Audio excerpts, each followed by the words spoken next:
welcome to the presentation of my meta-analysis research project, which was completed for Education 5801 at Cape Breton University. My name is Jamie McDougall, and this is my project on media literacy education. I am a high school English teacher, and I have a background in journalism. I have been increasingly trying to incorporate elements of media literacy into my classroom in recent years. I think that judging by the state of the world and the internet, it's a crucially important concept.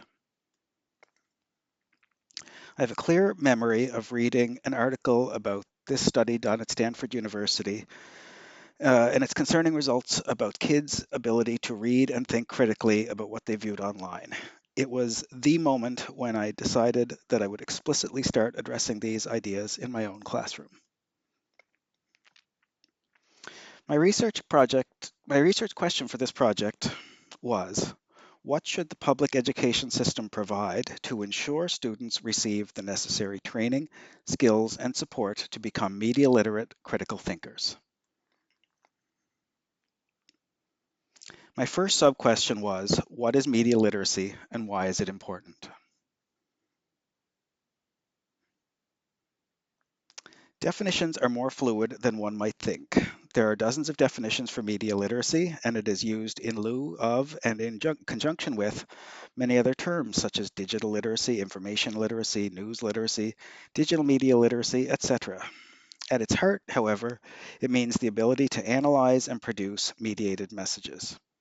It can be approached from a protectionist or an empowerment lens, sometimes a mixture of both. But the empowerment elements seem to be key. It leads students to take ownership over their work and their learning and the way they think and view the world. And as to why it's important, I just think this quote, especially the last line, if we do not tackle this, the consequences for citizens and for the future of democracy may be devastating.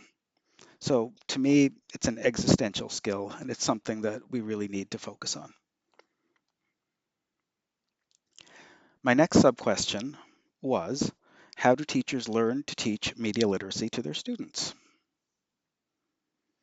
The short answer is we're not doing enough. It's not addressed in most teacher education training, it's not addressed in PED for active teachers, and it's not a clear priority at the systemic level.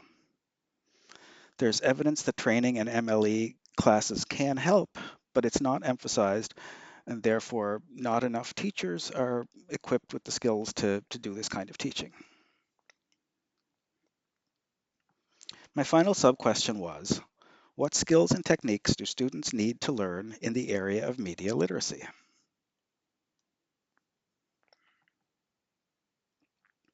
Now, one of the problems that we run into is that a lot of kids are technologically savvy, but not media literate.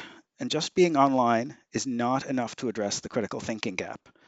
Skills such as lateral reading seem to make a difference. Access to the open internet and not curated safe texts, that added sense of autonomy in their learning, these things all seem to make a difference. So too does doing hands-on media creation.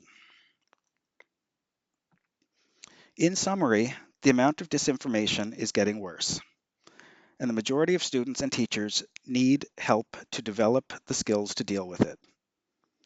The key thing to note is that it's not the kids' fault, but to fix it, we probably need to reimagine how we set up our classrooms and what we value in terms of literacy. Some steps we could take for the future include: it needs to be studied in more depth, and we need better ways to measure its success. We need more training at all levels: student, student teacher, practicing teacher. And we need better equipped classrooms, and students need access to texts that mirror what they'll face in the world outside their classroom. I have included a few resources that you might find useful, either for your own classrooms or your own edification. Keep in mind that this is a process and something that everyone can improve. There's evidence that even a small amount of training does make a difference. Thank you for your time. I hope you enjoyed my presentation.